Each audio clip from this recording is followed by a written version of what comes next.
In many chairquisitions, the game itself enters our arena, and we judge it, and the chairs judge it. But in this case, we are entering the Magic Circle. It's a game by question. That's what they're actually called. It's not like the Vic Sage Denny O'Neil comic. That would actually be good. It's on the Unity engine. You can pick it up for around 20 bucks, depending on your regional pricing. And what is it? In this darkly comedic story, you are the hero of an unfinished fantasy game, and your designers have failed you. Steal the power of a game god, trap their creation, swap behaviors and body parts. Sounds like a regular Tuesday night. So, Magic Circle faces the Chairquisition. 1 chair means that it's garbage. 2 chairs means that it's meh. 3 chairs means it's pretty good. And 4 chairs means shut up, take my money. It's amazing. We also have our categories of Doom, mixed with the working shiny sounds, controls, and fun. And if you don't know what they mean, then you are functionally deficient. And we should get into this. Then, does the game make with the working? Brother Sway. Before we get started, Ven has added a drinking game rule temporarily. That Every was time Pedro. someone mentions hack and slash That was or me. Double Fine, take a shot.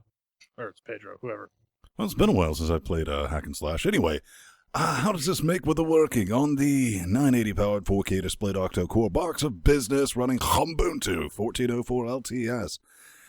Kind of shocking. I mean, this is the Unity engine, correct? Yeah. Yeah. Yes. So even at 3840 by 2160, using a 980, mind you, I was able to get a constant plus 60 FERPs experience, completely playable. Some places it'll dip, but it'll still do that at 1080p, believe it or not. Really, the only issue I have with this is fucking load times, Brad. Good Lord. And it's not that you go to a save game and it's like, oh, look, it's going fine. It's up to 41%, 42%. And it's only using 1 core. That's what really set me off. Because I was like, why is this taking so long? And you open up top and you're like, what the hell, man? Why are you doing this? I have 7 others available doing nothing except for that like weird hentai stuff I have. Let's just talk about that. Anyway, I'm going to dig at a chair for that because sometimes this is not something I felt like I could just sit down and pick it up immediately because you have time to go, make some tea and come back. Then maybe it's loaded. Exaggerating a tiny bit, but not too much. So I'm going to give this 3 chairs for makes with the working. Oh yeah. Certainly the loading times, especially there's enough time to get up and take a piss. That's kind of inexcusable on a solid state drive, which we all have backing our games. But on the Fedora 22 powered AMD 1090T NVIDIA GTX 980 4K powered box of business, yeah, it works consistently fairly well. I didn't get the same 60 FPS experience that Ven did, maybe because I cranked everything the fuck up. But it was hovering around like 38 to 45 generally, with some bits that was just straight 60. But it worked reasonably well. I'm not going to ding it a chair for the load times because we've had games that have had much worse load times that we haven't really dinged it for. So I'll give it 4 chairs to make it working. Yeah, I'm actually going to have to ding it that very same chair because I have an FX 8370E overclocked at 4 gigahertz and an entire 8 pile driver cores, and it uses 1 at a time. Every now and again, you can actually tell when it's changing cores because the FPS counter at the bottom left corner of my screen would go from like 200 to 100 and something to like 70. Okay, you're changing cores, and then it was back to 100 and something. All right, that's fine.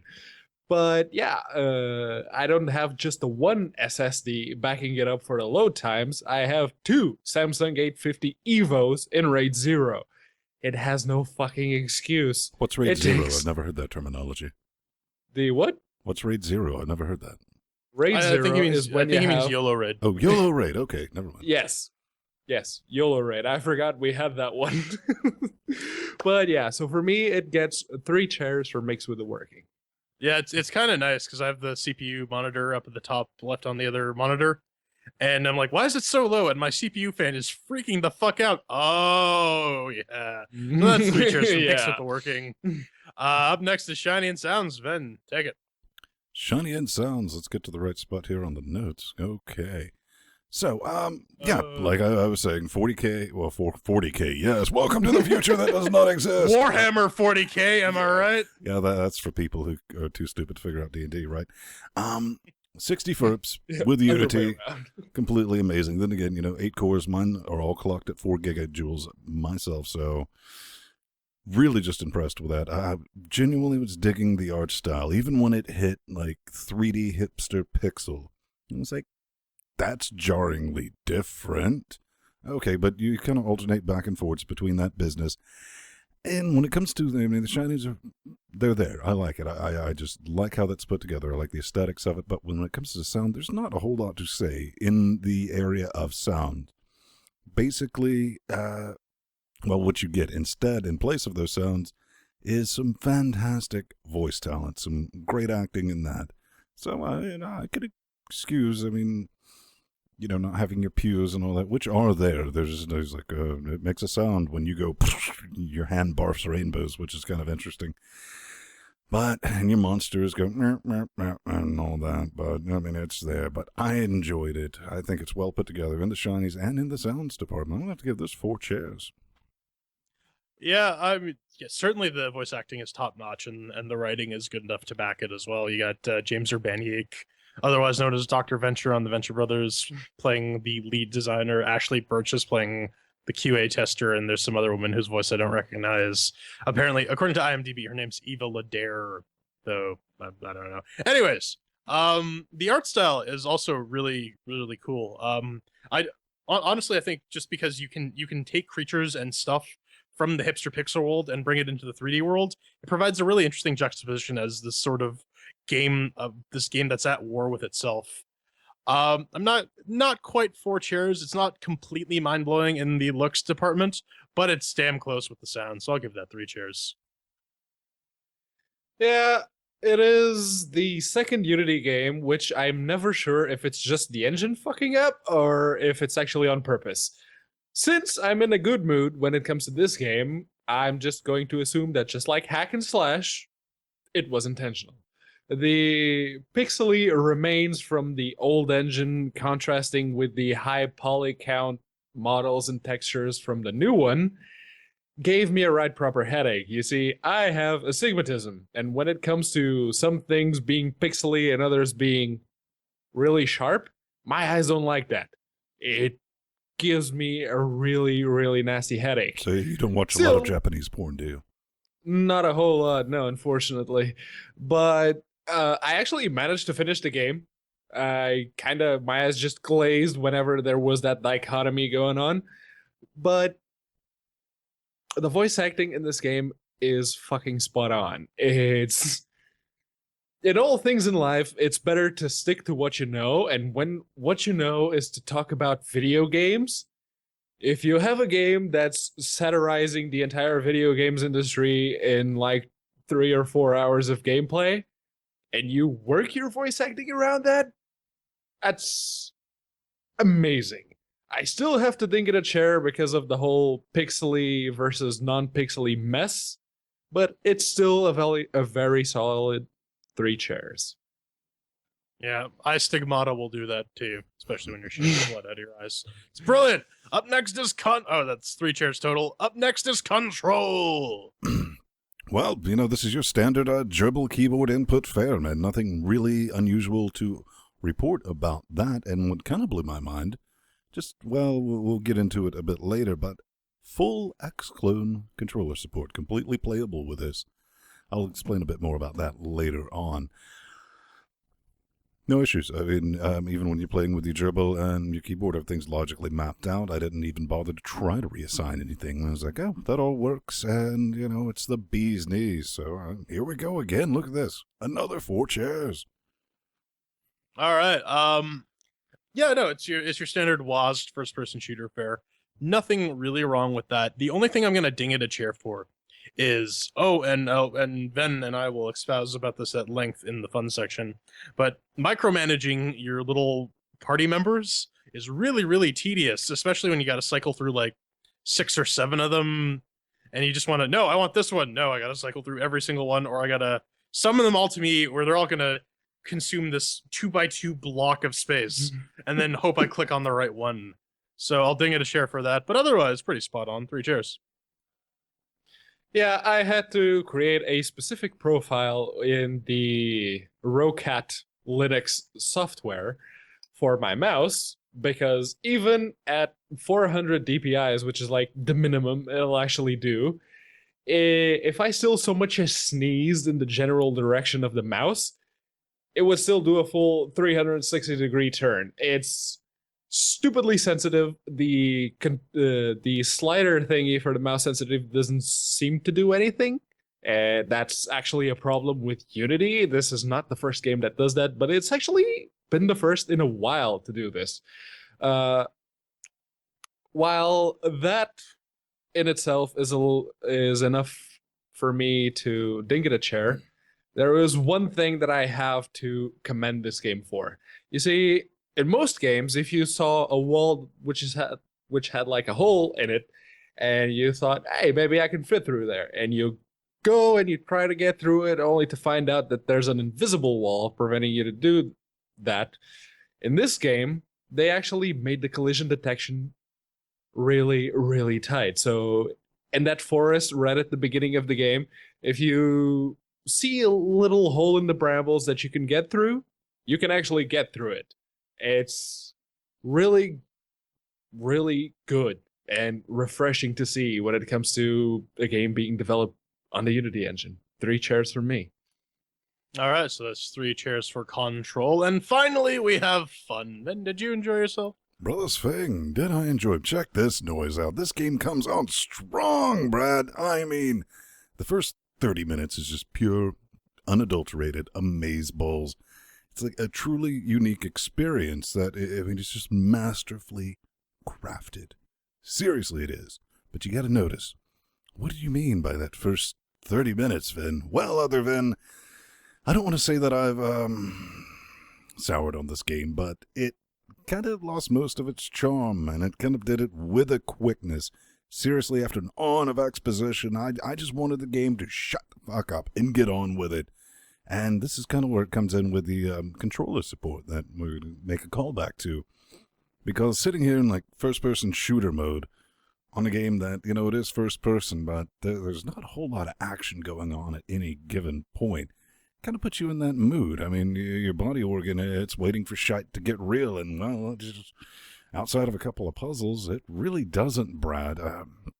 But if I was curled up on the couch with a nice mug of tea and a few grams of Coke, I would be infinitely more just receptive to this FPS story, you know, not a first-person shooter. And I mean, that's really one of the things I would have a different opinion on this game if I had played it the entire time.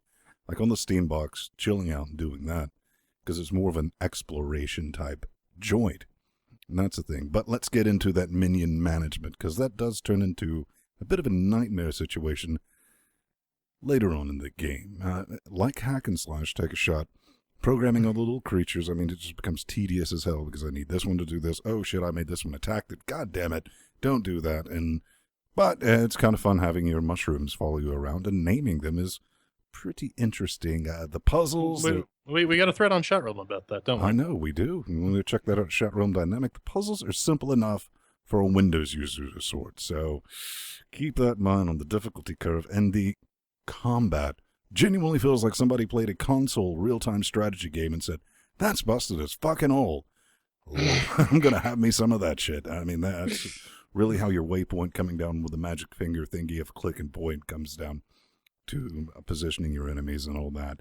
But if you mix that together with an overall playtime shorter than my penis, you might not have that great a time, especially when you tie that in with the 19.99 wet stinky caches that this game cost.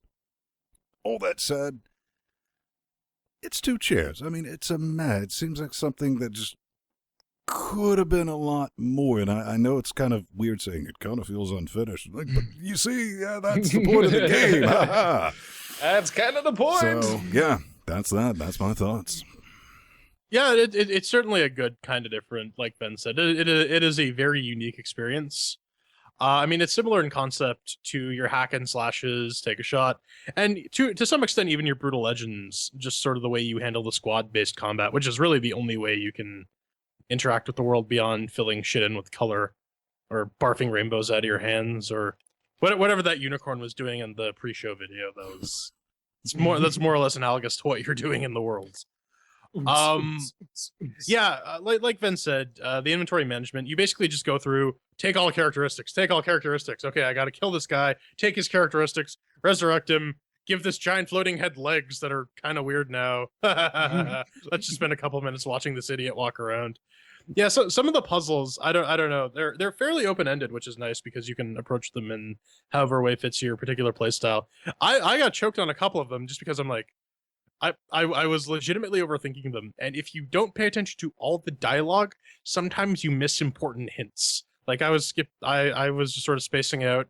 A couple times I got the for the first time in a while I got the Unity Pulse Audio underrun fuck you thing, so parts of the game were illegible. But from what I did here, the writing is top notch. The performances are very top notch.